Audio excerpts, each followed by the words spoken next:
Halo sahabatkemas.com, balik lagi dengan Servina Vivien di obrolan saham. Kok Mbak Elsa? Oh, tepuk tangan. Lupa ya, nggak kenalin diri nih. Coba lebih semangat lagi. Lebih semangat lagi ya. Gitu. Halo sahabatkemas.com, bersama saya Servina Vivien dan saya Elsa Katriana di obrolan saham. Nah, ini baru bener nih. Harusnya padahal kita baru gajian ya Vivien. Iya, udah mulai nggak fokus nih, saking udah tahu ya mau dibelanjain kemana aja Mbak, mau masukin ke saham mana aja itu gitu. Itu dia. Itu sebenarnya Vivian lihat nggak? Saya mau catatan.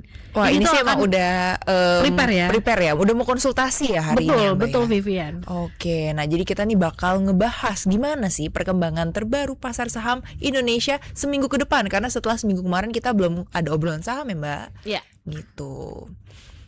Nah, jadi bursa baru aja nih ditutup dengan indeks harga saham gabungan atau IHSG hari ini sempat menguat tuh hingga menembus level 6.544 pada pagi hari dan ditutup melemah, turun 32,21 poin atau setara 0,41% ke level 6.493. Dan dalam sepekan terakhir, pasar juga bergerak cukup dinamis. Pertanyaannya, apakah ini waktunya mulai belanja saham atau masih harus wait and see ya Vivian ya? Tadi kan Mbak Elsa bilang baru gajian nih hari ini. Betul, tapi kalau kita lihat kira-kira ini waktunya yang tepat untuk belanja, tahan dulu atau gimana gitu ya Vivian ya.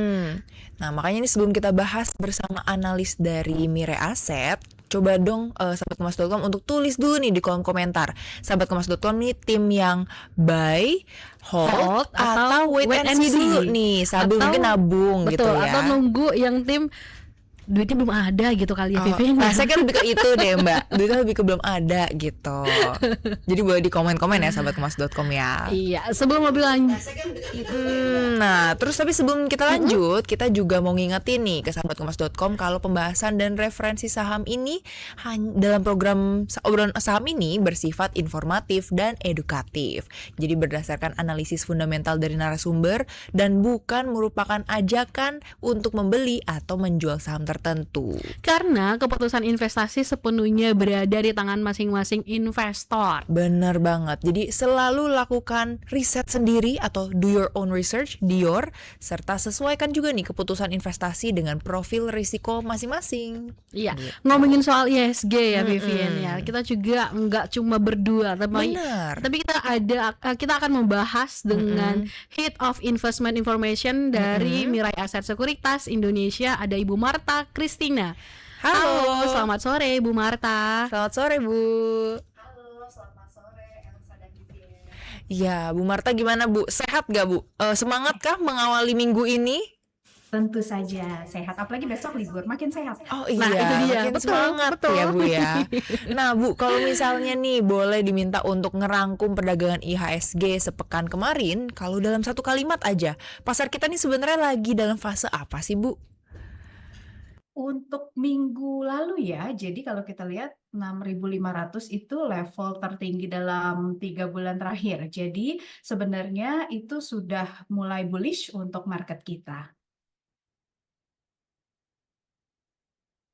Atau rebound konsolidasi itu mulai rawan koreksi ya Bu artinya? Nah, itu dia. Jadi kalau minggu lalu kan memang itu salah satunya ditopang oleh net buy asing ya. Jadi isu terkait MSCI udah mulai reda setelah minggu kedua kemarin cukup gencar gitu ya. Net sell juga minggu ketiga kemarin Agustus ini itu relatif lebih stabil. Jadi ini membuat kemudian IHSG bisa bergerak menguat, asing mulai masuk. Tapi kalau melihat bahwa persiapan untuk rebalancing MSCI itu kan nanti di akhir bulan Agustus ya, di hari Senin. Jadi kita masih ngelihat bahwa akan rawan profit taking di pekan ini gitu ya, khususnya nanti di akhir pekan. Ini pun juga sebenarnya kan hari ini juga sudah mulai mengalami penurunan gitu ya. Ya, mengingat juga bahwa level 6.500 juga udah cukup tinggi. Jadi ya pekan ini memang lebih rawan untuk profit taking sih kalau kita lihat.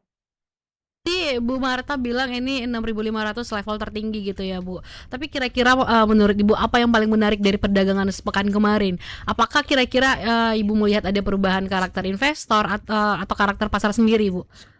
Kalau dilihat dari pekan lalu sebenarnya selain dari sisi netbuy asing ya, karena sebelumnya juga kan, kemarin itu di pekan kedua itu sempat ada net sell, cukup tinggi. Kemudian, kemarin netbuy ada 500 miliar di pekan ketiga gitu ya. Jadi, ini balik lagi ke pekan 1 Agustus. Jadi ini, pertanda cukup baik, walaupun masih belum stabil netbuy asingnya. Kemudian juga kita melihat yang cukup kuat sentimen adalah terkait dengan penguatan nilai tukar rupiah ya. Jadi ke level 17.600, 17.700 seiring dengan pelemahan US dollar ini juga jadi tambahan sentimen bagus nih untuk IHSG. Kalau kemarin kan Bu, sebelum-sebelumnya yang kita khawatirkan adalah, dan beberapa narasumber juga menyebutkan kalau adanya pidato gitu ya Bu, ada juga RAPBN juga ya Bu. Kita tuh awalnya tuh menganggap kalau itu ternyata bisa membuat apa ya Mbak, PR gitu ya Bu ya. Tapi ternyata di luar dengan ekspektasi tadi ya Bu ya. Iya, kalau kita lihat ya dengan target 6%, kemudian juga sebenarnya kan kalau kita lihat di susunan RAPBN mungkin nggak terlalu banyak perubahan ya untuk fokus pemerintah. Jadi sebenarnya kurang lebih ya melanjutkan dari yang ada di tahun 2026 gitu. Dan juga kan kalau melihat dari target-target pemerintah sih semuanya positif gitu ya. Defisit neraca perdagangan lebih kecil gitu, penerimaan lebih tinggi. Ya kalau melihat dari sana memang sebenarnya dampaknya ya cukup positif gitu. Jadi sinyalnya cukup positif, walaupun ya nanti balik lagi ya tergantung realisasi juga.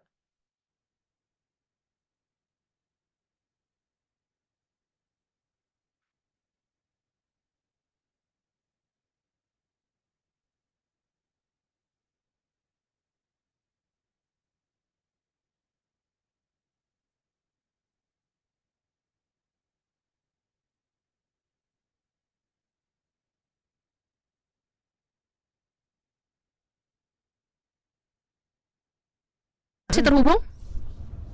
Halo, iya kok Ya. Oke. kelihatannya terputus suaranya hilang tiba-tiba. Oke, Heeh. nah, Iya, kemarin kan kalau tadi sempat kita mention Bu Marta di pidato sebelum-sebelumnya itu kan bisa membuat kita lebih pesimistis. Tapi ternyata untungnya di pidato Agustus kemarin Bapak Presiden membawa pidato yang cukup membuat kita optimistis dan membuat pasar hijau royo-royo gitu. Ada padahal kepercayaan untuk pasar iya, gitu Bu. betul.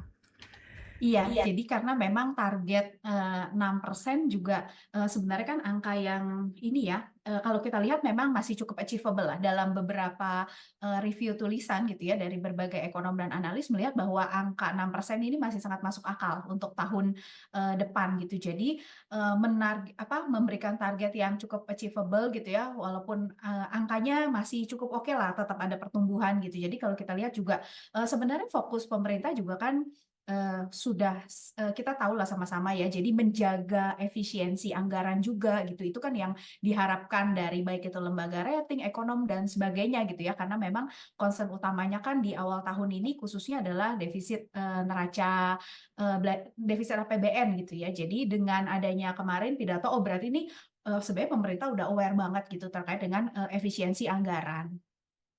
Oke, baik. Nah, Bu Marta, kalau misalnya perdagangan sepekan kemarin nih, Bu, apakah ada perubahan karakter dari investor atau pasar kira-kira kalau dari penglihatan Bu Marta nih? Kalau saya lihat memang, khususnya di asing ya, itu memang mulai ada netbuy khususnya di saham-saham perbankan. Walaupun memang selektif gitu ya di BCA dan di BRI paling besar, tapi ini sebenarnya sudah jadi tanda yang cukup bagus gitu bahwa, asing udah mulai masuk seperti di, minggu pertama gitu. Jadi kalau misalnya, isu terkait dengan MSCI ini sudah mulai nanti mereda ya, khususnya nanti di bulan September gitu ya, kita masih ada harapan lah bahwa, asing bisa kembali pelan-pelan untuk masuk ke Indonesia walaupun mungkin jumlahnya juga belum sesignifikan ketika nanti nih misalnya karena kan masih menunggu juga ya pengumuman MSCI untuk bulan November. Oke, kalau misalnya melihat perdagangan hari ini nih, Bu, apakah closing IHSG 24 Agustus mengubah outlook Ibu sendiri untuk sepekan ke depan nih, Bu? Saya memang untuk pekan ini memang lebih berhati-hati ya, karena saya ngelihat bahwa tadi IHSG-nya udah 6.500, udah cukup tinggi, kemudian juga ada rebalancing MSCI nanti di awal hari Senin minggu depan gitu ya. Jadi memang lebih berhati-hati sih karena kalau kita lihat juga harga minyak masih tetap tinggi gitu ya. Walaupun satu hal memang ditopang oleh penguatan rupiah, tapi udah mulai ada sentimen atau katalis-katalis yang negatif gitu selain katalis yang positif. Jadi saya lebih ngelihatnya memang untuk saat ini lebih rawan untuk profit taking sih untuk pekan ini. Apalagi nanti kan udah mulai mendekati akhir bulan dengan penguatan yang ada di bulan Agustus ya IHSG itu kan udah cukup tinggi juga. Oke, berarti secara nggak langsung nih Bu Marta mungkin hold dulu Hold gitu dulu. kali Iya, ya. betul. Saya Hold juga and wait and see. saya juga ngelihat ya Potensi Vivi. kecenderungannya. Nah, itu dia Bu Vivi, Bu Marta, Bu Vivi ya. Bu Marta. Nah, wait and see. Tapi kalaupun misalnya tadi juga dijelaskan indikator-indikator ada yang positif dan negatif, intinya sih modalnya kalau ada nggak Biasa apa-apa sih aja ya, Vivian ya. sebenarnya nggak apa-apa ya. Nah itu dia, kita juga mau disclaimer buat sahabat kompas.com bahwa pembahasan dan referensi saham dalam program ini bersifat informatif dan edukatif. Benar, jadi keputusan investasi itu sepenuhnya berada di tangan masing-masing investor atau sahabat kompas.com sendiri gitu. Intinya lakuin aja riset sebelum beli ataupun mungkin melakukan keputusan lainnya gitu ya. Karena ya itu yang paling penting sih ya, do your own research itu gitu. Nah Bu Marta, ini kalau misalnya IHSG bisa menguat ketika asing masih melakukan net sell, apakah kenaikan seperti ini masih bisa dibilang sehat nggak sih Bu?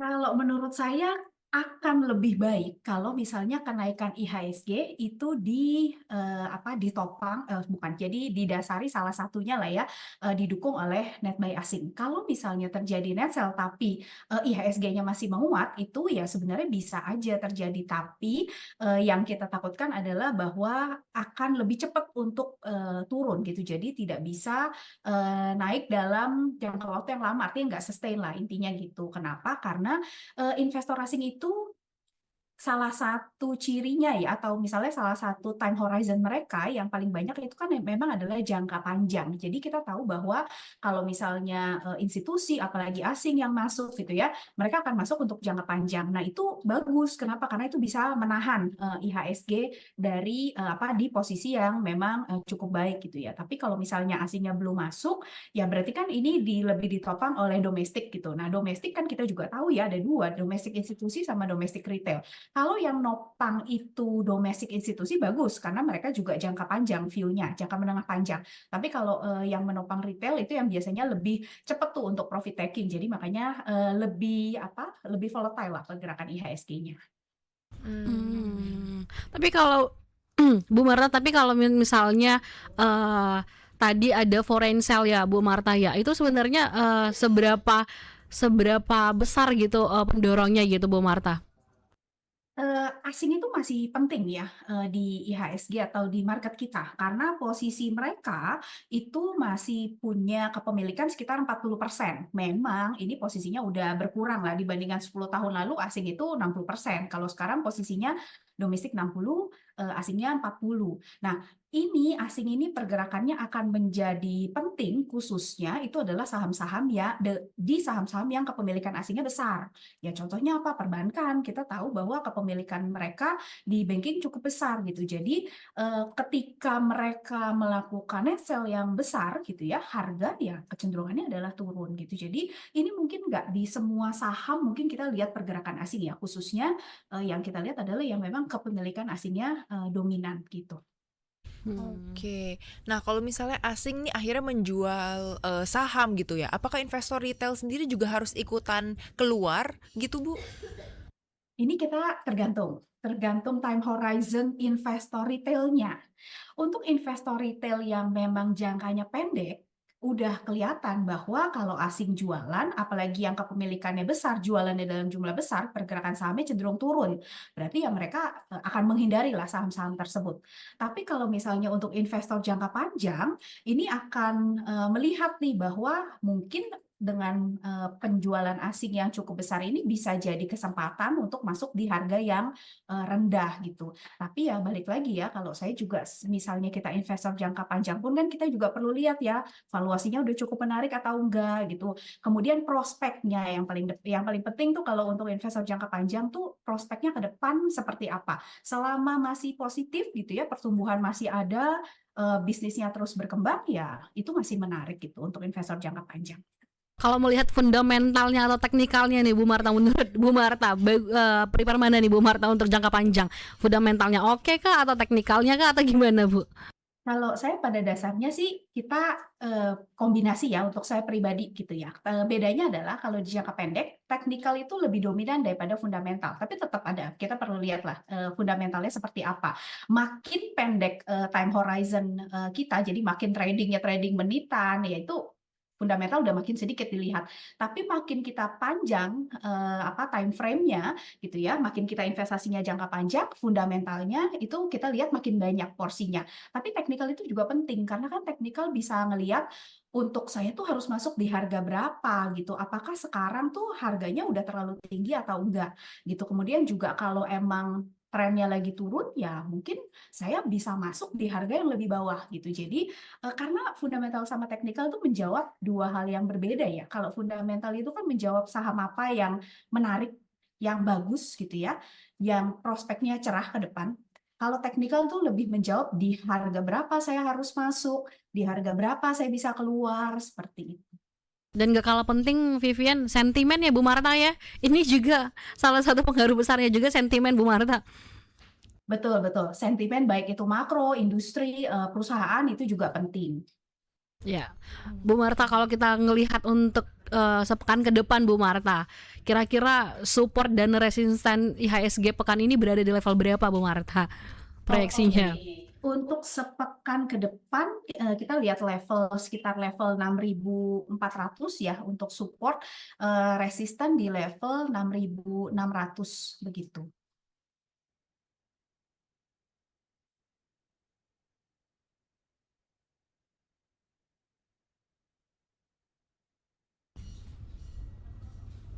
Halo, Bu Marta. Halo, cek ya. Oke, Bu, emangnya di level berapa sih Bu yang kalau ditembus nih akhirnya membuat IHSG semakin bullish? Oke, kalau kita lihat level 6.500 itu 6.600 itu jadi level yang menarik ya untuk IHSG gitu ya, untuk bisa ditembus. Dan kalau misalnya bisa nembus 6.600 ada kemungkinan untuk bisa terus berlanjut gitu. Tapi level di bawah itu adalah di level 6.400 dan berikutnya di level 6.200. Ya, tapi Bu Marta kalau sebagai investor pemula nih Bu Marta ya, kira-kira level berapa yang kalau jebol harus membuat investor itu lebih waspada? Menurut saya sih di bawah 6.200 ya. Jadi kita perlu hati-hati gitu ya. Kalau sekarang level 6.500-an kan, itu berarti kan sekitar 5% dari sekarang gitu ya. Berarti kalau udah tembus level 6.200, kita udah harus waspada bisa turun ke bawah level 6.000. Oke. Nah, kalau harus memilih cuman 3 nih Bu, apa sih Bu 3 katalis terbesar yang menentukan IHSG sepekan ke depan gitu? Dan dari yang nggak berpengaruh dan yang sangat paling berpengaruh gitu. Oke, kalau di pekan ini ya, kalau kita lihat itu ada pidato dari Gubernur The Fed sekarang, jadi Chairman The Fed yang akan menentukan nih bagaimana sentimen terkait dengan suku bunga. Jadi memang para pelaku pasar itu sebenarnya minggu ini itu lebih fokus ke sentimennya lebih dari luar negeri ya. Jadi terkait dengan tadi suku bunga The Fed gitu. Jadi menunggu pertemuan Jackson Hole seperti itu. Kemudian kan memang selain itu ada data PCE juga, tapi intinya yang pekan ini itu adalah tadi di The Fed. Kemudian yang kedua kalau saya lihat harga minyak juga.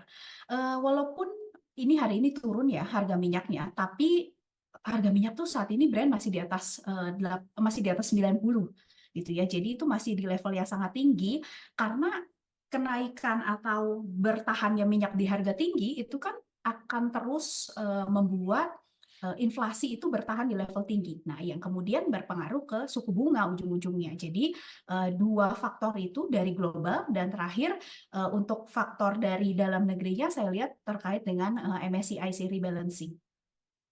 Kalau kita Vivian, Bu Marta, kalau kita bergeser tadi itu kan mayoritas sentimen dari global. Tapi kalau sentimen domestik sendiri, Bu Marta, setelah keputusan BI pekan lalu dan ada penyampaian RAPBN 2027, kira-kira Bu Marta melihat ada sektor outlook yang berubah menjadi lebih menarik gitu, Bu Marta? Kalau menurut saya karena pekan ini tuh sebenarnya data ekonomi Indonesia nggak ada ya. Jadi pekan ini karena memang nggak terlalu banyak sentimen, jadi masih menunggu sebenarnya untuk pekan depan ya. Jadi di awal bulan September nanti lebih ada inflasi, data ekonomi dan lain-lainnya gitu ya, data neraca perdagangan.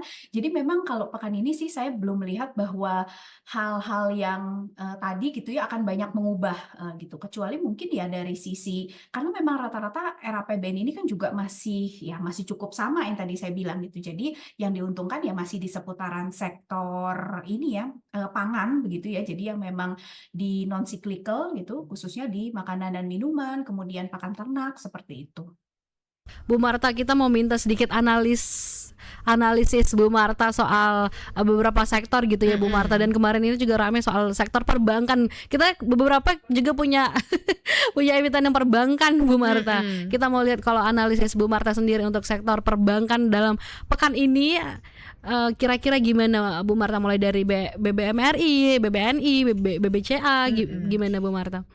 Ya, jadi kalau banking itu memang sebenarnya secara umum ya, tahun ini kita memang ngelihatnya dari Mirai Asset kita lihatnya sektor ini netral sih. Jadi kalau netral berarti antara katalis positif dan negatifnya tuh cukup berimbang gitu. Dan untuk perbankan ini kalau kita lihat kan pekan lalu ada kenaikan gitu ya, yang mensupport IHSG ke 6.500, tapi hari ini mengalami penurunan gitu.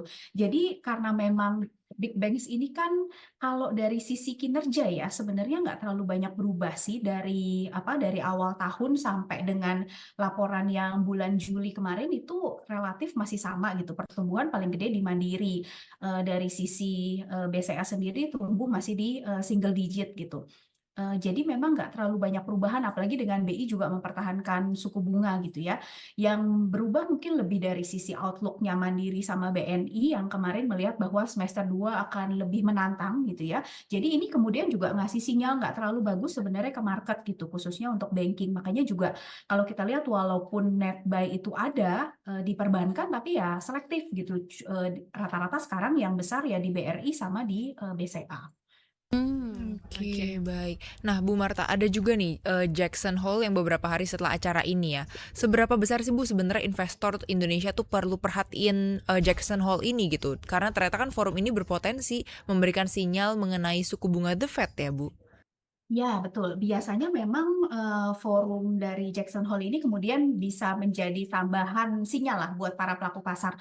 Tapi kalau melihat bahwa karakteristiknya Kevin Warsh yang chairman yang baru ini, justru dia nggak mau terlalu sering untuk kasih sinyal gitu ya. Jadi kita mungkin nggak akan terlalu banyak terbantu gitu ya. Karena dia menyampaikan gitu, karakteristiknya adalah dia ingin market merespon apa data yang ada gitu, bukan the Fed yang ngasih guidance gitu. Jadi memang kalau kita lihat di masa dia kemungkinan memang akan lebih kurang sinyal-sinyal gitu ya untuk langkah-langkah the Fed ke depan gitu. Jadi tapi kalau melihat ekspektasi untuk kenaikan suku bunga ya, karena kan The Fed akan meeting lagi nanti bulan September.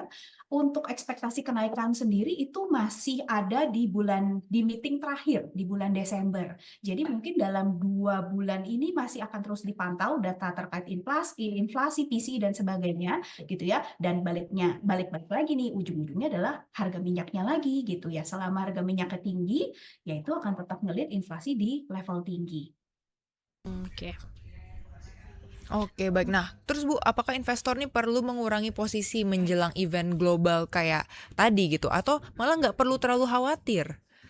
Kalau menurut saya sih nggak perlu terlalu khawatir lah, karena memang juga kelihatannya dari sisi The Fed bagaimanapun ya, dari sisi Amerika kan mereka juga ingin suku bunga itu ada di level yang rendah gitu. Jadi istilahnya kenaikan suku bunga itu adalah pilihan terakhir lah yang harus dilakukan oleh bank sentral gitu. Jadi dan kalau melihat bahwa The Fed juga lebih berhati-hati gitu ya untuk naikin suku bunga, tetap memantau data yang ada. Jadi kalau menurut saya belum akan banyak perubahan sih dalam meeting nanti bulan September. Jadi investor nggak perlu terlalu khawatir dalam hal ini gitu. Jadi bisa dipantau-pantau aja gitu. Jadi untuk nggak perlu terlalu take action berlebihan. Intinya ada sentimen yang justru lebih PR untuk dikhawatirkan gitu ya Bu Marta ya, daripada forum tadi Bu Marta ya. Bu Marta, nah ini kira-kira kan kita tadi udah sempat bahas sektor yang naik dan turun sepekan kemarin gitu Bu Marta. Tapi kalau melihat ke depan, apa sih Bu Marta 3 sektor mana yang menurut Mirae paling menarik sampai akhir Agustus atau sampai September Bu Marta? Ya, jadi kalau ngomongin investor Indonesia itu paling suka di 2 sektor. Yang pertama itu adalah perbankan dan yang kedua adalah komoditas. Dan posisi saat ini itu komoditas lebih menarik dibandingin banking. Jadi, kita ngomong komoditas nih, komoditas apa gitu ya. Kalau ngomong komoditas yang sekarang memang khususnya adalah komoditas logam gitu ya. Emas dalam seminggu terakhir kenaikannya lebih dari 6%. Jadi, kita ngelihat bahwa saham-saham terkait logam ini emas, kemudian juga tembaga, timah itu masih menarik. Khususnya karena memang dari sisi nilai tukar atau dari sisi indeks US dollarnya juga kan sedang mengalami pelemahan. Jadi menopang nih kenaikan dari harga logam-logam tersebut. Yang kedua itu adalah komoditas CPO. Karena harga CPO itu juga sudah tembus level tertinggi dalam 20 bulan. Jadi ini terkait dengan El Nino ya dan kekeringan yang ada gitu ya, bahwa akan ada proyeksi untuk penurunan produksi dan juga bukan cuman penurunan produksi CPO sebenarnya, tapi di berbagai komoditas pertanian itu juga harganya mulai mengalami kenaikan dengan adanya kekeringan di berbagai negara. Itu terakhir ini mungkin minggu lalu ya baru mulai kelihatan naik gitu ya, itu adalah khususnya di properti, khususnya di lahan industri. Nah, khususnya adalah untuk di data center nih. Jadi pekan lalu ramai banget gitu saham-saham terkait dengan lahan industri. Oke, nah kalau dari 3 sektor tersebut nih Bu, mana yang paling menarik karena fundamental dan mana yang lebih karena momentum aja Bu? Kalau menurut saya komoditi itu ada sisi momentumnya, karena memang harga komoditasnya juga sedang mengalami kenaikan ya, tapi juga ada dari sisi fundamental. Karena memang dari sisi seperti kita lihat logam ya, seperti logam tembaga dan timah itu kan memang disupport oleh permintaan yang mengalami kenaikan. Jadi memang itu disupport oleh demand gitu. Jadi secara fundamental juga memang ada penopangnya gitu. Tapi untuk yang seperti tadi lahan industri kita memang lebih ngelihatnya itu momentum ya sekarang. Jadi dalam pekan-pekan ini karena memang ngelihat bahwa industri atau data center itu masih akan terus bertumbuh gitu ya. Jadi emiten-emiten terkait dengan lahan industri ini masih diburu nih oleh para pelaku pasar. Iya, Bu Marta, kita masih tadi masih menyinggung soal saham-saham industri Bu Marta. Tapi kemarin juga sempat rame ya Bu Marta ya. Kalau ternyata kemarin ada bencana yang karhutla ya Bu Marta ya.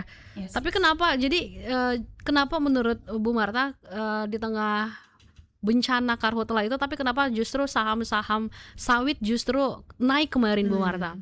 Ya, jadi kalau yang membuat harga suatu komoditas naik itu kan 2 hal.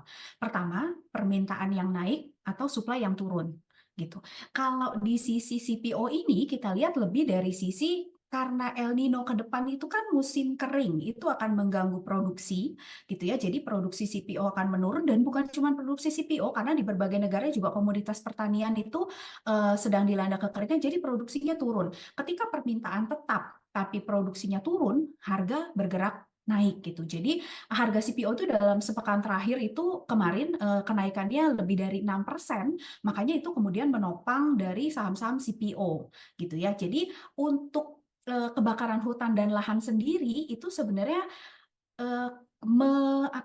kembali menegaskan bahwa memang musim kering ini memang terjadi dan menjadi ancaman untuk CPO, untuk produksi CPO ke depannya begitu.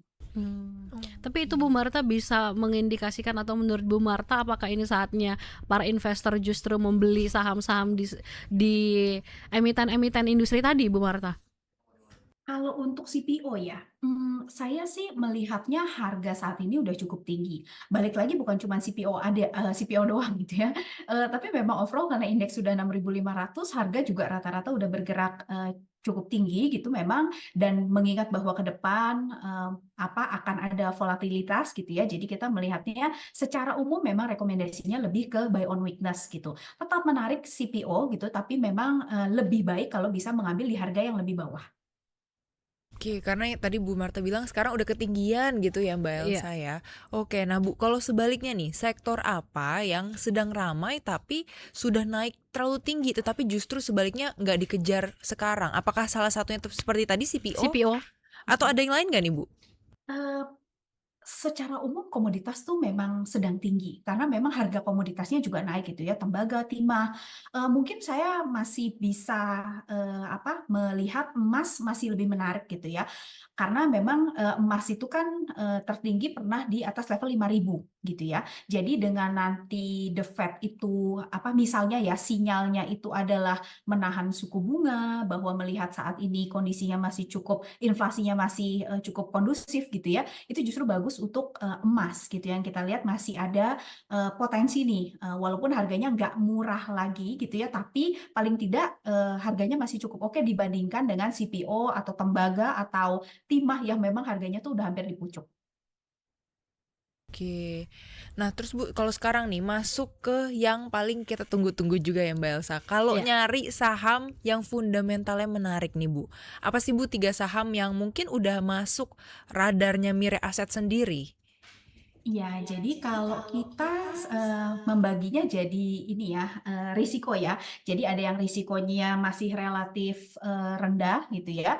Kemudian ada yang risikonya menengah dan risikonya tinggi gitu. Kalau untuk yang pertama di risiko yang rendah kita melihat saham Mark Dynamics gitu ya. Itu saham produsen cetakan sarung tangan.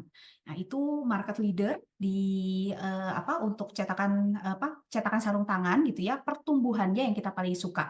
Tahun ini pertumbuhannya bisa double digit, valuasinya juga masih PI 11 gitu ya. Jadi masih menjanjikan untuk kenaikan, walaupun kalau secara teknikal memang ini juga harganya udah cukup tinggi, tapi dengan pertumbuhan double digit ini kita masih lihatnya menarik.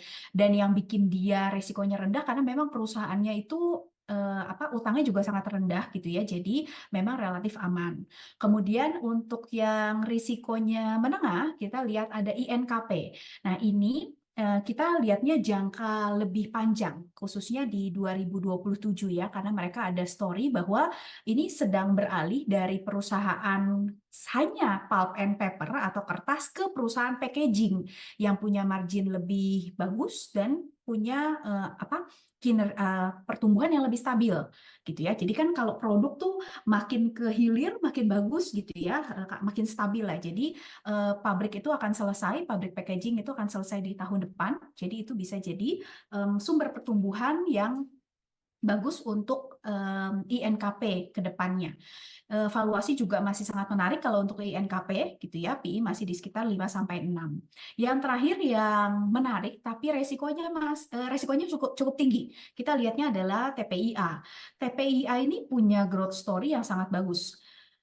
Ke depan mereka punya rencana atau rencana akuisisi mereka udah cukup banyak, dan juga yang sudah diakuisisi pun juga sudah cukup banyak gitu ya. Jadi kinerja mereka itu kalau dulu hanya dari petrochemical, sekarang udah makin berkembang ke sektor energi juga, ke sektor infrastruktur, sehingga dari sisi pendapatan juga lebih stabil, margin juga lebih stabil, perseroan juga semakin besar gitu ya. Tapi memang dari sisi resiko itu net sell-nya masih sangat tinggi. Jadi memang kenaikan harganya juga tertahan oleh net sell asing begitu. Ya. Oke, jadi itu ya, mungkin sahabat Ngowas Tutun boleh catat dulu bahwa Apa-apa aja apa sahamnya aja tadi. sahamnya tadi itu ya. Nih, Bu Marta, kalau kita misalnya berandai-andai, saya suka di Vivian berandai-andai. Andai aku jadi CEO. Iya, amin. Amin, bismillah, komisaris. Amin. Bu, ini misalnya kalau andai kan saya punya dana 10 juta atau ada investor yang sekarang posisinya punya dana 10 juta, kira-kira Bu Marta saham apa yang paling direkomendasikan untuk dibeli? Untuk saat ini saya kecenderungan nih di saham ini ya, saham yang terkait dengan komoditas emas. Baik itu Archie atau misalnya emas sendiri, atau PSAB, BRMS gitu ya, itu posisinya hampir sama, chartnya juga hampir sama gitu ya. Jadi kalau menurut saya yang untuk pekan ini itu yang menarik memang adalah dari komoditas emas. Oke deh, baik. Kalau itu harganya bayinya di harga berapa gitu, Bu Marta? Oke, sebentar saya coba lihat untuk chartnya ya. Karena kita ya siapa tahu gitu ya Bu Marta, besok kita tiba-tiba ada kejatuhan Iya, uang 10 juta Vivian. bener. Iya, dan ini perlu dilihat ya bahwa kalau membeli saham komoditas selalu perhatikan harga komoditasnya gitu ya. Apalagi ini akan bergerak sesuai dengan komoditasnya gitu. Jadi lebih baik untuk selalu memantau gitu karena harga ya bisa aja berubah cepat ya. Kalau untuk emas, nah ini harganya hari ini udah naik cukup tinggi gitu ya. Level mungkin kalau sekarang mungkin lebih ke buy on weakness ya untuk emiten emas ini di level sekitar mungkin sekitar level sekitar 8.200 sampai 8.500. Kemudian untuk Archie ya ini juga kenaikannya udah cukup tinggi gitu ya. Kalau misalnya harga emasnya masih terus naik, masih ada kemungkinan gitu ya, masih bisa naik ke level 1.500. Kalau misalnya untuk emasnya mengalami penurunan, nanti bisa buy on weakness di level sekitar 1.000 di bawah level 1.400 begitu. Oke, menarik ya. Jadi ternyata kalau tadi Bu Marta sendiri menyarankannya mungkin dari segi komoditas emas, tapi kita juga mau mengingatkan kembali untuk sahabatkompas.com ya, Mbak Iya, betul Elsa. Vivian. Jadi kita mau mengingatkan bahwa sesi obrolan saham hari ini tuh hanya bentuk informasi dan edukasi aja. Jadi bukanlah bentuk saran atau ajakan membeli atau menjual saham tertentu gitu. Iya, jangan tiba-tiba nanti kolom komentar ini nih gara-gara host yang dua ini nih saya beli saham ini ternyata anjlok. No ya, jangan ya. Oke deh, menarik banget ya, banyak banget informasi dan insight yang kita dapat dari Bu Marta sore hari ini. Terima kasih banyak Bu Marta atas waktu ngobrol-ngobrolnya. Semoga saham sepekan ini nih bisa positif kali ya Mbak ya. Ya amin. Dan ya besok libur ya Bu Marta ya. Selamat berlibur Bu. Iya, terima kasih juga Vivian dan Elsa. Terima kasih Bu, selamat sore, sehat selalu Ibu. Sore, sehat selalu juga. Oke, ini menarik banget ya. Sebenarnya tadi juga Bu Marta udah menjelaskan ada banyak banget sentimen yang perlu kita perhatikan Ya, gitu. global, domestik. Tadi ada ada dari The Fed sendiri karena mau pidato. Ya. Ada juga emang sekarang harga minyak memang lagi tinggi-tingginya. Dan Betul, rebalancing MSCI itu. Tadi gitu. teknikal, Dan fundamental ternyata berbeda. Saya juga baru sentimen. paham dan sentimen itu. Tapi ya semua itu nggak akan bisa terlakui kalau nggak ada modalnya Vivian. Iya, tapi minimal kan kita edukasi diri sendiri dulu, Mbak. Jadi kalau nanti ternyata suatu saat modalnya udah ada, tinggal gas gitu. Oke, jadi terima kasih banyak loh sahabatkompas.com udah nontonin dan juga pasti nyatet kali ya tadi apa aja yang udah disampaikan sama Bu Marta gitu. Jadi keputusan investasi tetap berada di tangan sahabatkompas.com masing-masing sesuai dengan resikonya gitu. Intinya preferensi masing-masing Vivian, Preferensi dan riset masing-masing juga lah gitu. Ya, sebelum kita akhiri obrolan saham sore ini, kita juga mau ajak berdonasi buat sahabatkompas.com. Seperti tahun biasanya jelang HUT Kompas.com. Hari ulang tahun Kompas.com kita ada jagat literasi. Betul. Jadi setiap anak itu memang berhak mendapatkan kesempatan yang sama untuk belajar, tapi sayangnya belum semua anak memiliki akses yang sama nih terhadap buku bacaan dan juga sarana literasi. Bersama Ekspedisi Kata Kenyata 2026, Anda bisa membantu menghadirkan akses literasi bagi anak-anak di berbagai pelosok Indonesia melalui donasi Anda. Betul, karena setiap kebaikan yang sahabatkompas.com berikan bukan hanya membuka jendela pengetahuan, tapi juga membuka masa depan mereka sebagai penerus bangsa. So, jangan lupa untuk berdonasi. Ikuti donasi dengan cara scan QR pada poster di screen sekarang ini nih sahabatkompas.com. Kita kasih waktu nih sahabatkompas.com untuk langsung aja buka HP-nya, buka kamera, scan QR ini atau bisa juga langsung kunjungin link di description box di bawah ini. Intinya ikutin aja semua tahapannya sampai berhasil berdonasi. Iya, dan donasi ini akan ditutup pada akhir September 2026. Jadi masih ada sekitar 1 bulan lagi nih bagi sahabatkompas.com yang mau berbuat baik, beramal. Apalagi gitu baru ya. gajian, tolong donasinya iya, teman-teman. Bener. Jadi selain mungkin disisihkan untuk uang dingin investasi saham, tapi juga bisa berdonasi pastinya ya. Oke, jadi sahabatkompas.com jangan lupa untuk selalu pantau berita paling up to date tentunya di www.kompas.com atau di seluruh media sosial kita. Ada di mana, Mbak? Ada di Facebook, Instagram, X, TikTok, dan YouTube. Yes, tapi kalau misalnya sahabatkompas.com mau menyelami lebih dalam lagi topik-topik ekonomi, bisa juga nih untuk nonton Philonomics di YouTube kompas.com. Nanti ketemu lagi nih sama kita berdua. Betul sekali, dan topik-topiknya juga nggak kalah menarik. Yes, bener. Jadi bisa lebih paham lagi soal isu ekonomi. Jadi jangan lupa untuk selalu juga saksikan Obrol Newsroom setiap hari Senin sampai Jumat di YouTube kompas.com. Saya Elsa Katriana. Dan saya Servina Vivien beserta seluruh tim yang bertugas sore hari ini pamit undur diri. Sampai jumpa.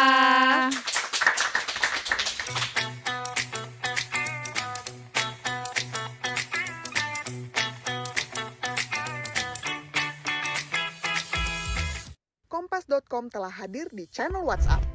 Kamu bisa tetap terhubung dengan teman dan keluarga sambil dapat update berita terbaru. Cari tahu berita pilihan terpopuler dan terkini dari satu aplikasi. Caranya gampang banget. Temukan channel Kompas.com di aplikasi WhatsApp,